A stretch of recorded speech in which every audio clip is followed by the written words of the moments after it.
Six stocks I'm buying now, July 2024 edition. Welcome in, folks. It's my favorite video I do on this channel each and every month. We're about to get into six stocks I'm buying, why I think there's considerable upside in these stocks, and there's a lot of money to be made here.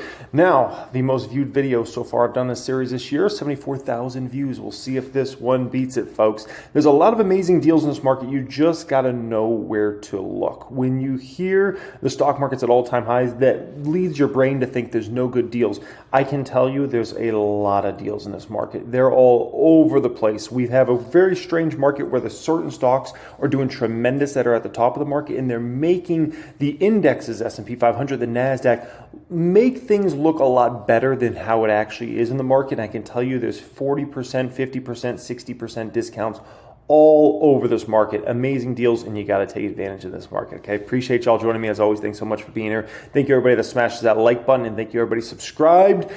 Today's the big day, folks. It is officially on, the 4th of July sale. Pinned comment for access. I've gotten so many messages from you guys excited about this deal for 1000X. Obviously, you've seen me using the product over the past few months. The software is very, very advanced, and you get access to the full suite of the product in this deal. We have two separate deals here. We got a buy 4 months, get 4 months free, save $444, and then buy 1 month, get 1 month free, save $119. That's for full access to the search feature, the compare feature. This is the highlight of the product right now, being able to compare mandatory metrics and advanced metrics, 3 companies versus each other, try to figure out which one's the best deal a bunch. The earnings call tab, a lot of people are loving that, the ability to just search any ticker symbol, Palantir, Tesla, whatever.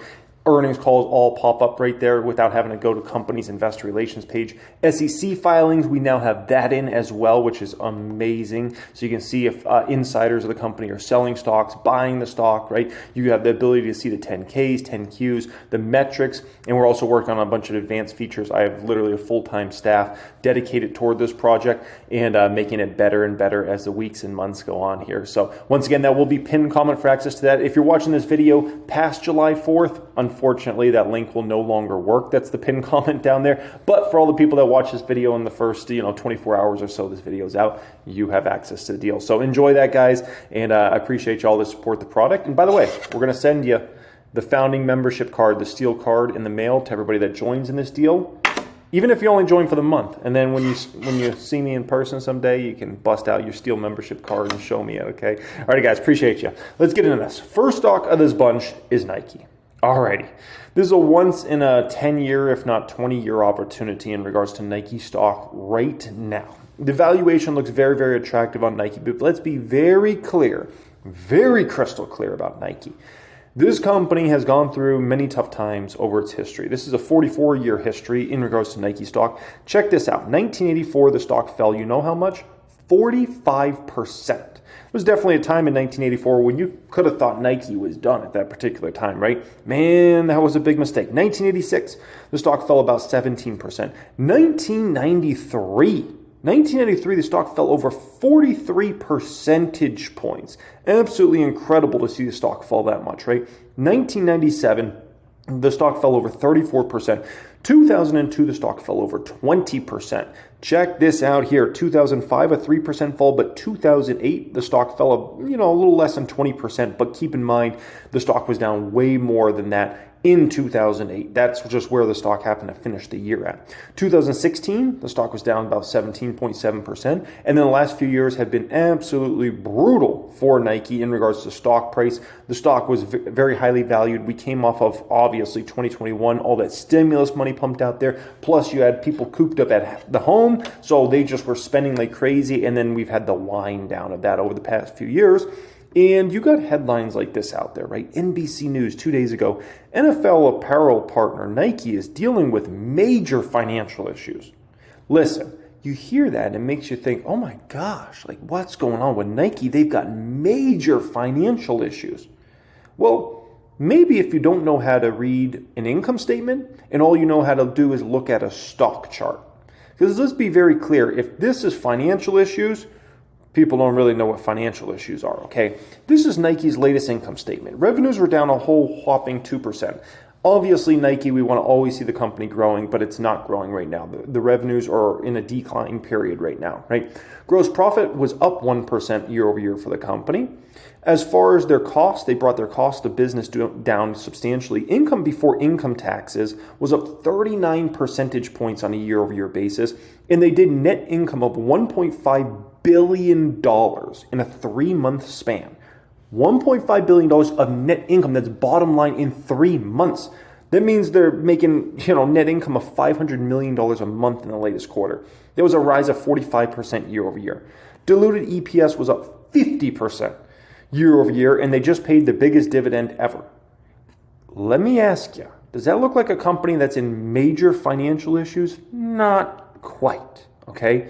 And we also got to be very crystal clear about this. We are currently in a consumer recession right now. And you can see this across just about any company you look at, to be quite frank. Anybody that does business with the consumer, and that's our main customer base, these companies are all having a very hard go at it. We are in a consumer recession right now, and there's no debating it. Apple's revenue, their latest quarter they had reported, look at that. Apple revenue down over $4 billion. They're doing $1 billion plus less a month in revenue than they were doing at the same point last year, right? iPhone revenue in the latest quarter for Apple was down over $5 billion. And by the way, they launched all new iPhones. They launched the iPhone 15, and yet the consumers just not in the place to be, when I say the consumer, I'm talking about the majority of the consumer, which is what these big companies really count on. These are global companies, Apple, Nike, Starbucks, all these sorts of companies, right? And the consumer's in a bad spot right now. There's no debating that, right? So when you look at Nike's numbers and you hear their guidance, it's not great, but you got to understand the environment we're in right now, okay? It's not normal for Apple's iPhone revenue to go down $5+ billion in a quarter, right? And the reason this is all going on is the Fed lags have officially caught up to the average person out there in a major, major way. You have the Fed lags catching up, compounded with 3 years of inflation the consumers had to deal with, and that's why these companies are having, tremendous trouble even growing their top line, these big global companies, right? And keep in mind, when it comes to Fed lags, I've been telling you guys, how long does it take for Fed lags to catch up? In terms of after they start raising rates, how long does it hit? 1 to 3 years. And guess what? We're well over 2 years deep now into the Fed raising rates. The Fed started raising rates toward the beginning of 2022. And here we are now at a point in time where, we're in, let's call it mid-2024, and the Fed lags have fully caught up. And they have hurt the consumer considerably along with inflation, right? Now, Nike, guess what? In the great financial crisis, their numbers were also really bad. Their numbers were on a great uptrend prior to the great financial crisis, and then during the great financial crisis, when the consumer got hit by job losses, it wasn't as much consumer being hit by inflation during the great financial crisis. It was really job losses during that particular situation, right? And guess what? Nike's revenues went to very depressed levels, and it was very sad what happened to them with their revenues there in the short term, right? The graph is self-explanatory. It was a tough go at it. But guess what? They made it through. They got out to the other side. And then as the great financial crisis wrapped up and people started to get jobs back and the economy came back, their revenues got back in a good trend again, right? But you could have looked at this company in 2008, 2009 and said, Nike's done. If the economy's in a bad place, it's going to hurt them, right? Lululemon stock is down over 40% this year. So did Lululemon forget how to run their business as well, right? And you got to ask yourself, in a situation like this, who's going to emerge the strongest, right? Is it going to be Nike or is it going to be their competitors? Well, let's think about this. Who's been through this game time and time again? Who's a company that's actually been through these massive recessions before? Who's a company that's been through high inflationary environments before? Low inflationary environments before, high Fed funds rate, low Fed funds rate. It's been Nike. They've been through this game time and time again. They know how to react in this game, right? And we know Nike at its core is extremely competitive, extremely competitive. That's their DNA, right? Look at their athletes. I mean, that's the way Nike really operates. So if I had to guess who's going to be the strongest coming out of this consumer recession, guess who it's going to be? It's going to be Nike in the end, right? And there are other companies, we'll see how they compete. But, a lot of these companies have grown up in a time when the consumer was just getting better and the economy was just getting better. And how these companies really react now that they're going to have to go through a tremendously hard time, that's going to be interesting because I know Nike's going to be just fine. I don't know about these other companies. And so the way I'll put it like this in regards to Nike is this is easy buy for the next 6 months. Easy buy. Now, don't expect to make money on Nike stock for the next 6 months. Every share I buy over this next 6 months, I'm not expecting the stock to go up magically in the short term. No, I'm expecting Nike to report disappointing numbers for at least the next 2 quarters. In 2025 and beyond, that's when things start to get much more exciting around Nike. Why do things start getting much more exciting for Nike in 2025 and beyond? I'll tell you exactly why. 2 reasons. 1, 2025, we should see revenues get in a better place. So I know the revenue is very disappointing here in 2024, but the revenue should get in a better place in 2025, right? There's going to have very easy comps to comp against on a year-over-year basis for that revenue line item. That's phenomenal, right? And we know they got a ton of innovation coming in the market. Second key point here in regards to Nike and why let's call it the company's going to be looking very good in 25 and beyond. They're doing a bunch of cost-cutting measures in the business model. These are all cost-cutting measures that are really going through. For the most part in 2024, there's going to be more coming in 2025, but a lot of it's going through this year. And those cost-cutting measures are going to help that bottom line. You can already see it in regards to their results. Never mind what you're going to see a year from now in 2025. So it's an easy money buy. I'm not expecting to make money in this stock in the short term, and that's perfectly fine. That's perfectly fine. It's, this stock will be a $200+ stock down the road, okay? Next stock up here of these 6 stocks, number 2 of 6 is WYNN Resorts. WYNN Resorts, okay? This is their property in Las Vegas. They have 2 properties, WYNN and Encore. These are integrated resorts. Here in Las Vegas, they have a golf course behind it as well. It's absolutely the creme de la creme. They operate the creme de la creme properties. They have WYNN and Encore in Macau, the old part of Macau. They operate this property. They sold the actual property off to kind of like a real estate investment trust, kind of like a REIT type situation, but they still operate inside the WYNN Boston Harbor property. So if you live anywhere on the East Coast, you ever been to kind of the Boston area, Everett area, you know about this property, the creme de la creme, obviously, over there in that area, right? And then they operate the big dog, which is WYNN Palace, in the new part of the Cotai Strip. And that is that was the last great art piece by Steve Wynn before he obviously got kicked out of WYNN Resorts. I mean, just absolutely incredible property. I can't wait to visit that someday. And then they have their property they're building right now. It's under construction in the Middle East, which is a crazy big opportunity. They've never seen something like a WYNN in the Middle East before. I can only imagine the sorts of numbers and volume they're going to be doing at that property. Oh my gosh, there's nothing like that exists right now in the Middle East, okay? Now, additionally, they're trying to build a $12 billion project in New York City. This is in the Hudson Yards area, and I can tell you this is needed in the biggest way in New York City. As somebody that just spent 8 nights in New York City, this would be incredible.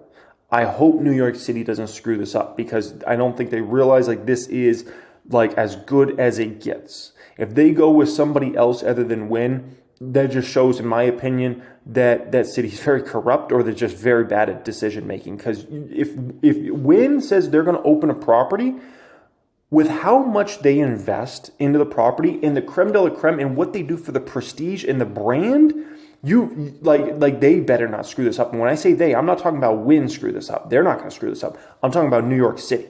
This is a tremendous opportunity, and if WYNN is allowed to build that property, it's a game changer for WYNN Resort stock forever. Because, I mean, my gosh, the rates are.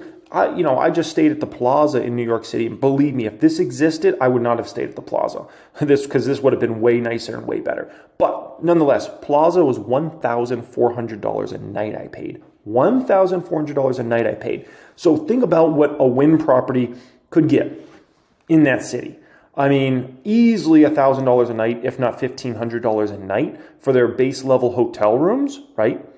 And additionally, all the restaurants, the gaming, right? We know there's 60% plus of people that buy real estate in New York City, which is insane because we know the pricing of real estate's about as most expensive as you can find, right? 60% plus pay cash. That's all. I mean, my gosh, that opportunity for WYNN is crazy. Now, if for some reason New York City screws up that opportunity, the good news is WYNN owns the piece of land right across from WYNN and Encore in Las Vegas, and they could build another nice resort in Las Vegas on the Strip here. My guess is if New York City allows WYNN to build, my guess is WYNN's going to sell this piece of land. They're going to get a lot of money for that land. When I say a lot of money, I'm talking about a record-breaking amount. I think they would get unless they sell it during a recession or something like that, right? Like, let's say they sell this a year from now, 2 years from now, the economy's in a better spot than we're at right now. Interest rates are much lower. I think they could sell this for by far and away a record price because it's right across from Wynn and Encore, right where you want to be. Right over here, you got Venetian and Palazzo, which are two, very good properties. Right next to this, you got Fashion Show Mall. I mean, and right down the street, you got the Planet. You can't ever forget about the Planet, right? Absolutely phenomenal. So that's my opinion. If they can build in New York City, they'll sell that piece of land. If not, then they will build in that piece of land and they could build a very successful building there as well, right? No, let's be very clear. WYNN's had a brutal past 10 years. Brutal. Why did this happen? It's very important you understand the next 10 years is not going to be like the last 10 years was for WYNN. They faced a lot of freak situations. I mean, it was thing after thing after thing this company got hit with. One, there was a massive Macau crackdown that started in 2014. President Xi coming in there, and he did a massive crackdown. There was a lot of money laundering, different things that were going on in Macau at that particular time, which was certainly helping a lot of companies' numbers. But then the crackdown came, and all these stocks crashed massively, including WYNN Resorts, right? Then the stock came back. It was beautiful. And then, do you guys remember the Me Too movement? Well, the whole Me Too movement ended up coming and ended up taking out Steve Wynn. Supposedly, Steve Wynn had some stuff buried in the past in regards to some situations that were kind of Me Too-ish, let's just call it that. And, at the end of the day, it's hard to know what was facts, what was not facts, but the bottom line is Steve Wynn out. And he was the face of the company. And not only was he the face of the company, he was partially the face of the Las Vegas Strip at that particular time. So it was a very confusing time, right? Then guess what? Finally, the stock bottoms. It starts coming back to life. And it's hit with a once-in-a-100-year health event. Rona, right? Comes out of nowhere. Stock crashes again. Then starts coming back to life. And then we have the biggest batch of inflation we had since the 1980s, right? And interest rates go to the highest place they've gone in 20 plus years. And the stock crashes again, right? And so now we've kind of been slowly coming back to life. But that's brutal, right? You're not going to get that sort of situation to happen again over the next 10 years. And so whatever happens over the next 10 years is going to look like easy peasy lemon squeezy compared to what this company's had to go through over the past 10 years. When it runs, it really runs. And pun is intended there, okay? When WYNN stock gets rolling, it really gets rolling. This shows you kind of like 2009 through the next kind of 5 years there. 2014, the stock ran over 500 percentage points during that particular time. This is around 2016-ish through 2018. Stock ran over 200% in that particular short amount of time, right?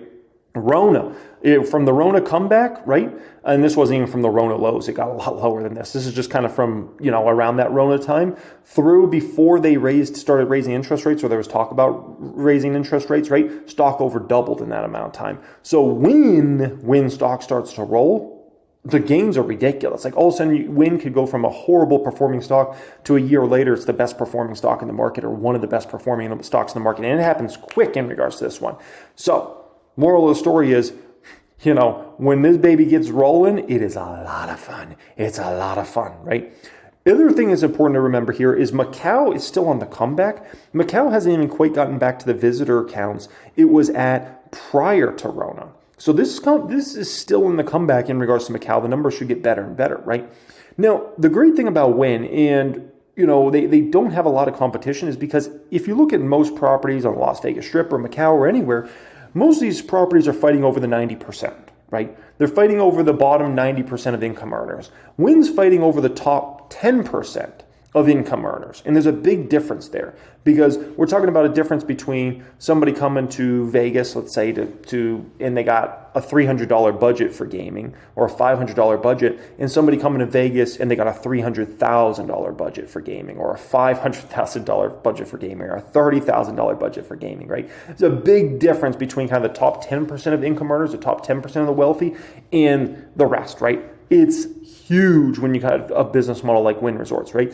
In WYNN, you just can't duplicate it because no one's really willing to invest that much into a property and then maintain it. Because to build the properties WYNN's building, it's so many billions of dollars, and then additionally, to maintain it day in and day out is unbelievably costly. To keep everything perfectly clean and perfectly shiny and, it just looks like a beautiful wonderland, like where did I step into? It's so much work, and it is so much money to do that. And so that's why others can't, and they're not willing to do that, right? Did you know at the WYNN Las Vegas properties here, or in my city, Vegas, right? They basically have a full-time staff of 24 florists, 35 outdoor gardeners, 25 indoor gardeners, and 17 managers and supervisors. They got a staff of like 100 just for all the real flowers all over the property and the real vegetation all over the property. If you go to these other properties, they don't want any real flowers. They don't want any real anything. They don't want anything to have maintenance with, right? And their WYNN is just bawling out because at the end of the day, they understand the highest income earners, the highest wealthy, they appreciate that beauty. They want a perfectly clean place. They want a beautiful place to step into with real trees, with real flowers, and where everything looks pretty, right? That's what the real money really wants at the end of the day. And these other folks, they got a box of slots, right? This is what an average gaming floor would look like out there. And, it's a box of slots, as Steve Wynn would call it back in the day, right? And it's as low maintenance as possible. You don't want any beauty in that thing. It's just a bunch of carpet. You need a vacuum and this. Like, that's not going to attract big money. You're not getting the billionaires to go there. You're not getting somebody that makes $5 million a year to go here, okay? They're going here. They're going to where the beauty's at, right? Now, in regards to WYNN Resorts, very low P's on the stock. I mean, considering they basically have no competition, right, at the top of the market. I mean, forward P is 16 on the stock, 2-year forward P 13 is very low for this company. Very, very low for this company, right?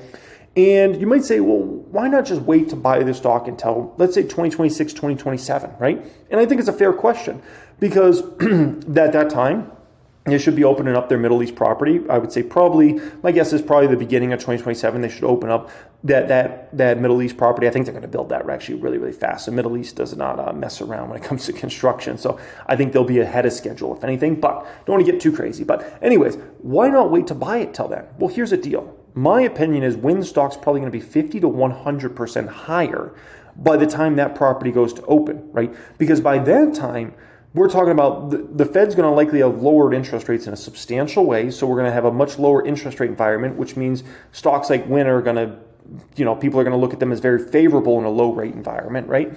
And then additionally, on top of that, they're always going to be pricing in of the new property. People are already going to start running their projections and numbers about what this new property could bring in, right? And at the end of the day, imagine New York City's already approved at that time. They're already building that property. I mean, the stock's going to be probably 50% to not, if not 100% higher by then. And so, like I said, when this stock runs, it really runs. And so I would look at it now and I say the stock's a great deal. As a long-term investor, I need to be taking advantage of it now and not saying, well, maybe down the road I can get it for the same price. I don't want to count on that because I think there's a pretty low probability. That's WYNN Resorts. Next stock up here, number 3 of these 6, is SOFI, the bank of the future. The bank of the future, okay? SOFI, I mean, at the end of the day, it's an online bank. They offer a lot of the products that others offer out there, but they do it very intelligently, and they can many times undercut a lot of their competition, and they serve some markets that a lot of times their competition's not really willing to do because maybe it's smaller markets, and so SOFI is able to attract more and more customers. This is why you continue to see quarter after quarter SOFI's amount of customers going up and up and up, quarter in and quarter out, right? Now, also, if you look at SOFI's revenue, it's exploded for this company. I mean, look at that over time. Great growth. 64%, 27%, 74%, 59%, 35% revenue growth. Incredible. And look at their net income. This company lost hundreds of millions of dollars year in and year out for the longest time, right? But just recently, they flipped. They flipped to profitability. They flipped to positive net income. That's a game changer for SOFI forever, folks. When the flip happens, it's pretty darn substantial, okay? Now, SOFI, it's near a penny stock, right? The SEC would describe a penny stock as anything $5 or less. Well, SOFI is $6.52. Why is it down there? That's kind of crazy. They keep attracting more customers. They're flipping to profitability. Their revenues reaches high after high. There's 2 core reasons. One reason is the Fed lags, right? The Fed lags catching up. We spoke about that earlier, right? And there's worry about the economy and what happens to the economy in that sort of situation, right? And then loans not being paid, and then you attack on high rates. And so big banks are seen as, if interest rates are in an elevated place, actually big banks are seen as like kind of like a beneficiary of that. Smaller banks, which SoFi would fit into that category, or regional banks in a high rate environment, those sorts of banks are seen as not favorable. No one wants to invest in those on Wall Street at that particular time. So that's why you see this dynamic where look at JP Morgan stock. JP Morgan stock all-time highs, right? All-time highs, the stock has exploded. It's at $208. The market cap's right around $600 billion in JP Morgan at this point in time, right? And then you look at SoFi and it's like, geez, the stock's near all-time lows. Like, what is going on here? That's a difference in rates, right? Big banks seen as favorable, little banks not seen as favorable, right? Which isn't always accurate, but I digress. Reason number 2 in regards to this is delinquency on credit card loans is exploding recently, right? Really, it started about 2 years ago and it just keeps getting worse. And this is a 10-year chart I'm showing you right now in front of you. Look at that chart. It's pretty darn scary. And I would say there's a high probability, this is going to get worse before it gets better. Delinquency on credit cards is likely getting worse before it gets better. And so what you're going to see probably over this next 2 to 3 quarters is this number go higher and higher and higher. And we could easily get back to credit card delinquency rates that we were back in the great financial crisis, right? And so this is another reason. And so people run to assumptions that SoFi's customers aren't going to pay back loans and those sorts of things. And it's always a potential.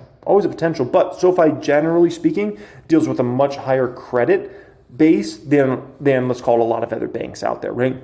Anthony Noto, I think, has done a heck of a job running this company over the last few years. And, you know, what's incredible is he came over this company in 2018, right? He got them through Rona. He also got them through the student loan pause, which was a mess. And I think he's going to get the company through this situation, right? And so a bet on SoFi at $6 a share is a bet on a company like SoFi becoming a future banking giant, which when I look at how they're positioned in the market between their tech platform and their banking platform, being a digital first company, I think they're set up very, very well. And they don't have, you know, it's incredible. I was looking at when I was in New York City, you know, last week, I got to walk by actually the very first day. I wasn't even planning on doing it. I just happened to be walking. Next thing you know, we come out of the Grand Central Station or whatever it's called there, right? And next thing you know, very close to that is the JP Morgan building. And I'm looking at this building and I'm like, oh my gosh, and I knew it was JP Morgan building because the bottom of it's insane. When you see the bottom of it, it's like, what? How's that holding up this whole structure? That's crazy, right? But it was fascinating getting to see that building. It's beautiful, and it goes to show you the power of a company like JP Morgan, right? But it also made me think, man, these big traditional banks have these massive offices, right? They have all these traditional branches all over the place. And they have an absolutely incredibly high fixed cost, right? Incredibly high fixed cost. You want to have a massive skyscraper up to the moon up there and be JP Morgan and right in the heart of New York City? You can do that, but it's very expensive. It's incredibly expensive, right?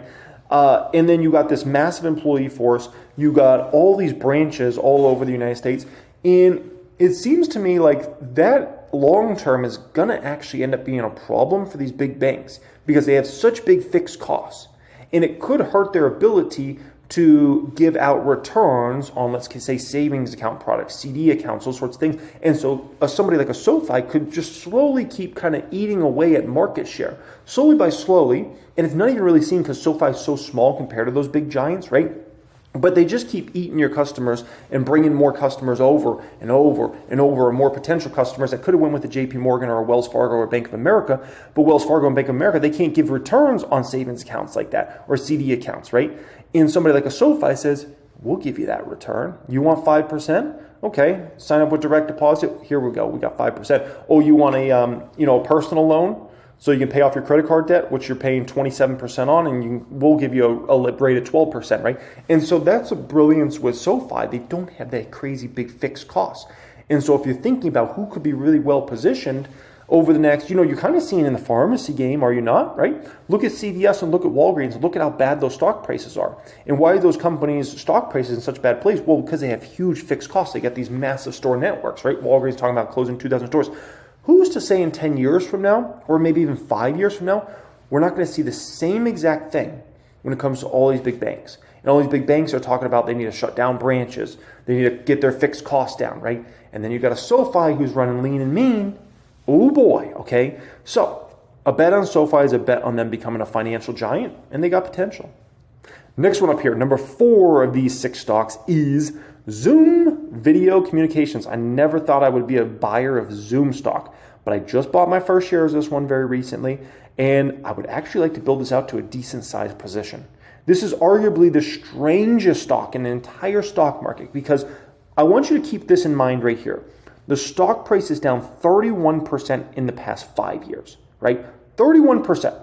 So you got to assume, like, man, things have probably gone really bad for this company in the past 5 years, right? Check this out and be ready to have your flapjacks flipped. In 2019, the company did $331 million. In their latest fiscal year, they did $4.5 billion of revenue. So they over 10x'd their revenue in just the past few years, right? Over 10x'd. Meanwhile, their stock price is down 31%. What about the bottom line? Check this out. It is beyond shocking. Their latest quarter, April 30th, 2024, that they had reported, they did $216 million of net income. Now, look at this. April 30th, 2019, they did $2 million in net income. They about 100x'd, 100x, not 1000x stocks. They about 100x'd their net income in just, 5 years or so? That's incredible. Incredible. And so 100x roughly of the net income, and the stock price is down 31%. That's why I say Zoom is one of the strangest stocks I've ever seen in the stock market. Because you're not going to usually see a situation where a company about 100x's their net income over a 5-year basis and their stock price goes down 31% over 5 years. That's ridiculous, okay? Now, in regards to Zoom, the business is incredibly stable, incredibly stable. Their first quarter revenue was up 3.2% year over year, and on a constant currency basis, up 3.5%. Like, that's incredibly stable. Look at their enterprise revenue, up 5.3%. First quarter GAAP operating margin of 17.8%, non-GAAP 40%. First quarter operating cash flow was up 40% year over year. And they repurchased about 2.4 million shares of stock. By the way, if you're somebody that wants to hold Zoom stock, you should root for the stock to stay low right now. The reason being is Zoom's doing massive share buybacks right now. So you want them to get as many shares as they can at as cheap as price as possible, right? So this is a very, very stable business model with one of the best balance sheets, one of the most incredible balance sheets you'll ever find. Check this out. Almost $1.9 billion in cash equivalents, another almost $5.5 billion in marketable securities, and total liabilities of less than $2 billion. So if you add up cash and cash equivalents and marketable securities, it's nearly 4x of what total liabilities are for the company. One of the most insane balance sheets you will ever find. And so that means the company can do massive share buybacks if they want. They can buy out other companies if they want, right? They have money for a rainy day. They can get through tough times. They can invest into the business. They can invest in R&D. They can do so many different things because their balance sheet is so phenomenal, right? Now, in regards to Zoom, the other thing I love about it is the product's so great, right? People love Zoom. I've never heard anybody in my life say anything bad about Zoom's product. People love the product. It's a great product overall, right? Microsoft Teams, which could be seen as a competitor. I mean, Microsoft Teams, people usually either have like okay things. It's like, it's okay, it gets the job done, but we're not the biggest fan of it, right? And so that's different. And I like companies that compete in really, they have what's seen as a creme de la creme product, right? Now, this other opportunity they have is the phone opportunity. And I know a lot of people think about Zoom just in terms of the video communication, right? And you got to talk to a customer, you send them a Zoom link, or you got a meeting with your employee base, you send them a Zoom link. Well, they had this phone opportunity that's actually pretty darn substantial over time. By the way, they are using AI, and they're actually using AI in a pretty smart way. So they're using AI. Like, they're one of the few companies that's actually using AI in their product to basically be able to sum up meetings. And so let's say you got a workforce of 20 employees, right? And, are all 20 employees going to be able to make the meeting? Probably not. There's probably going to be one or two that are going to miss, right? Well, instead of having to then fill that person in and have a separate meeting with them, they can actually have the notes of the meeting and all the things that were important to discuss in that meeting. AI all sums it up for you, which is phenomenal. And they're also incorporating the AI into phone calls as well, which is absolutely brilliant. Brilliant. this is a milestone they talked about somewhat recently. 7 million Zoom phone seats now at this point in time. And you've seen, this is something I saw recently here. Boise State, starting this fall and continuing through spring 2025, Boise State will transition to Zoom Phone, replacing existing systems with a more seamless, reliable, and AI-powered communication tool, right? And Boise State prior to that was using Cisco. So I remember at Walgreens, from what I remember, we used Cisco phones at Walgreens, and Cisco had a lot of and a lot of big corporates. And now it looks like Cisco is going to end up being disrupted by Zoom. Yep. It's going to happen. And so this is a pretty big opportunity. It's not really spoken about, but I think this is like a hidden huge opportunity, this phone opportunity, because all these companies, they need phone services, right? Like it's part of doing business. And it seems like Zoom has arguably the best phone related product out there, especially the fact that you can get AI summaries of conversations. Like, oh my gosh, that's insane, right? So I think this is actually a perfect Warren Buffett type stock. When I think about the GOAT, Warren Buffett, been studying that man for 15 plus years, Zoom reminds me so much of a Warren Buffett type stock. And the reason being is it's a very stable business model, as we can see with their numbers. They have a great product. There's no disputing that, right? Low PE, we'll look at that in just a moment. They have a great balance sheet. We know Buffett loves a great balance sheet. They have a great income statement. We know Buffett loves a great income statement. We know Buffett loves companies that have a very sticky product, and Zoom has a very sticky product. Once you get that into an organization, into a company, I think it's going to be very hard to get, and especially that phone product as well. So, when Zoom acquires a customer, they're likely going to be a Zoom customer for years to go in the future, if not decades to go in the future, right? And so, by the way, I wouldn't be surprised if either Buffett himself or Todd and Ted buy the stock in the next 12 months. Am I counting on that for my investment thesis? No. But I'm just looking at it, I'm like, this is a perfect Buffett stock, man. Now, you look at Zoom's 4P, 11 on this. I think there's also upside to next year's revenue numbers. And so, Zoom. If you asked me 3-4 years ago if I would ever see myself buying Zoom stock, I would say definitely not. But I own it now, and I want to buy a lot of this stock over this next few months. So Zoom, I really like this one. Okay, next one up here, number 5 of 6. This is a comeback kid. This is the comeback kid. Let's be very clear about that. Honest Company, HNST. Stock is up about 3% here today. It's up 70+% in the past year. Now, just for a quick background on this company was started by Jessica Alba. Obviously, kind of a mega celebrity many years ago. And, she led the company for a while, then she hired somebody else. She's not involved with the company anymore in terms of the day-to-day operations or anything like that. But she is the one that started this company, built it out, and really built them into kind of a higher-end brand for, diapers, wipes, lotions, shampoos, and took a lot of chemicals out of the products. Like, a lot of other companies will use some, let's call it questionable ingredients in regards to their products, and Honest kind of went with the route of like using the best, cleanest products you can possibly, make out there. Now, that makes them more expensive, which isn't ideal, but nonetheless, people that really care about that stuff don't mind paying up, because if you really care about what chemicals, what ingredients are in these different products, and what's in that diaper you're putting on your baby and the baby wipes and all this stuff, like you don't mind paying up for that. You will pay up for that because it's just very important to you as an individual out there, right? Now, in regards to the company went through a very tough 2022. The revenue that year went down 1.5%. The net loss went skyrocketed for this company. It actually peaked about 5 quarters ago. I mean, it was horrible. The company's losses kept getting bigger and bigger and bigger. And then the company got to a place where a lot of people thought it might go bankrupt, right? But very recently, we've had a flip happen. And they actually were profitable 2 quarters ago and nearly profitable this latest quarter. So we're talking about a company that's now gone from net loss company to likely a net income company. And this is all on the behalf of this woman right here, Carla Vernon.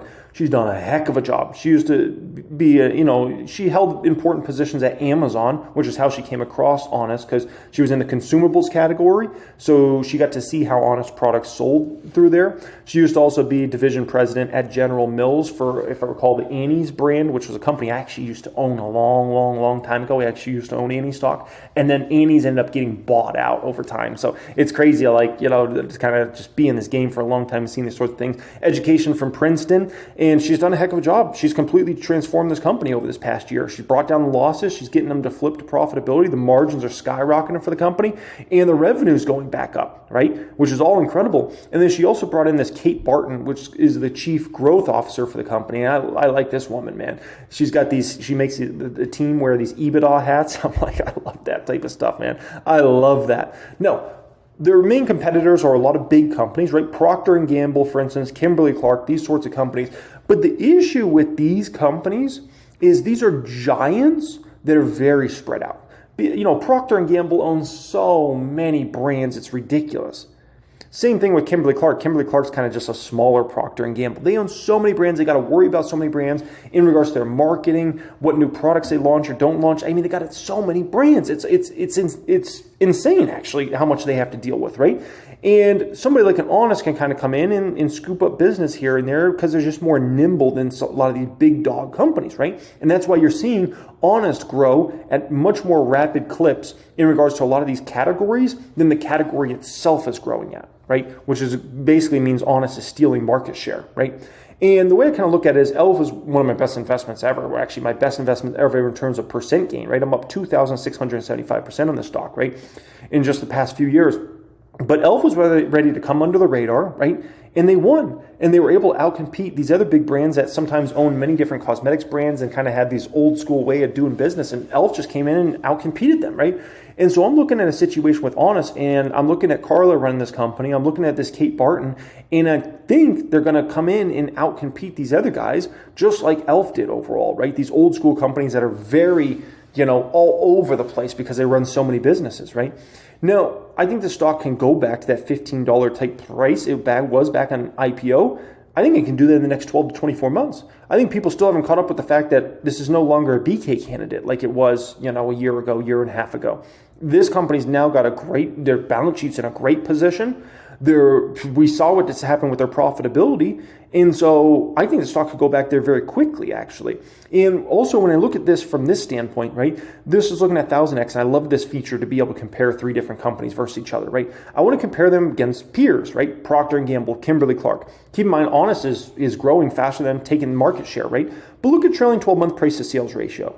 0.78 for Honest, 4.6 for Procter & Gamble. Kimberly-Clark's at 2.27, right? So we're talking about about a 6X, to get to a price sales ratio of Procter & Gamble, and about a 4X to get to where Kimberly-Clark's at, right? So I see the stock going to 10 plus just off a re-rating in regards to stock. Never mind the net income this company will be bringing in over time. So Honest is set up in a great position, and for the first time in honestly a long time, it's actually a buy. And so I like Honest, okay? Number 6 of 6, brand new stock. I'm looking to add. And this is another one that's kind of shocking that I'm actually likely going to buy the stock in July 2024. It is Buc-ee's, Starbucks. Yes. Oh, man. Stock's down about 10% in the past 5 years, going through a very tough time. We know the consumer recession. I spoke about that earlier in the video, right? And it's incredible to me because if we go back 6 years ago, I wouldn't have thought I would ever be interested in buying this stock, right? I did a video 6 years ago, dating myself. I've been on this platform for a long time. I did a video 6 years ago called Why Starbucks is a Garbage Stock. And I went through a bunch of different reasons why Starbucks was going to have rough many years ahead. And whenever I'm talking about these companies, I'm thinking about how they're going to do over the coming years, right? And at that particular time, Starbucks went up in the short term and people were roasting me and how I didn't know what I was talking about, this and that. And now we look back 6 years later, and who was right? Was it the people in the comments or was it Jeremy? Jeremy was right, okay? I told people, the company had some hard times ahead, and sure enough, here we are all these years later, and we've seen it, right? The 5-year chart is self-explanatory. The stock's down 10% in 5 years. The S&P 500 in the past 5 years has gone up dramatically. The NASDAQ's gone up dramatically in the past 5 years, and Starbucks has gone down. You've lost money in Starbucks the last 5 years, right? But it's different times. So back then, I was worried about a high PE. This company, I would not describe them as a high PE. Forward PE on the stock, 19. 2-year forward PE is 17. And keep in mind, this is during a time period when we're going through a consumer recession, right? So I like that, kind of what I'm looking at. And the more I've just kind of viewed Starbucks and kind of really understood the company on a higher level, the more I realize it's McDonald's. That's like the more I've looked at this company, the more I'm like, I've come to the conclusion this is McDonald's. And it's a world famous company. They can open in just about any market in the world, just about wherever they want, and they're going to be profitable, right? They're going to have profitable locations. They sell addictive, craveable products that can be bought again and again and again, right? I know I got a craving for Carmel's Ribbon Crunch Frappuccino every once in a while, or salted caramel cold brew. Oof, those things are too good, right? And they got good enough quality. Is Starbucks the best coffee you'll ever have? No. Just like McDonald's isn't the best burger you'll ever have. But it doesn't matter. It's good enough quality. It's McDonald's. And if we look at this is a 20-year chart of McDonald's versus S&P 500, McDonald's is over double up. The S&P 500 is a double-double, in and out, much better than McDonald's, by the way. 830% gain for McDonald's over the past 20 years, and the S&P 500 is up 393%. And keep in mind, that's just during a time when McDonald's stock has actually crashed recently, while the S&P 500 has gone to all-time highs. Also keep that in mind. Still, despite that, on a 20-year, McDonald's is way outperformed. So when I look at Buc-ee's here, is it a boring buy? Yes, it's a boring buy. Is it a sleep at, well at night buy? Yes. Is it going to outperform the S&P 500 over the next 10 years, in my opinion? Yes. So that's kind of the way I look at Buc-ee's. And folks, there's deals all over this market. Take advantage of these deals in the second half. You got to know where to look, but I'm telling you, there's deals all over the place. And the greatest deal of them all is our one-day sale we got going on, 4th of July here. Pin comment down there for access to that, folks. If you're watching this July 5th and after, I apologize. The link will no longer work for you. But for the people that watch this video in the first 24 hours or so, that link is going to work for you. Pin comment down there. We have a save $444 deal and a save $119 deal. Enjoy that. Level up your game. Use the best, which is 1000X. And like I said, I'm just going to continue to make that product better and better and better over time. You're going to be very impressed. Much love and have a great day.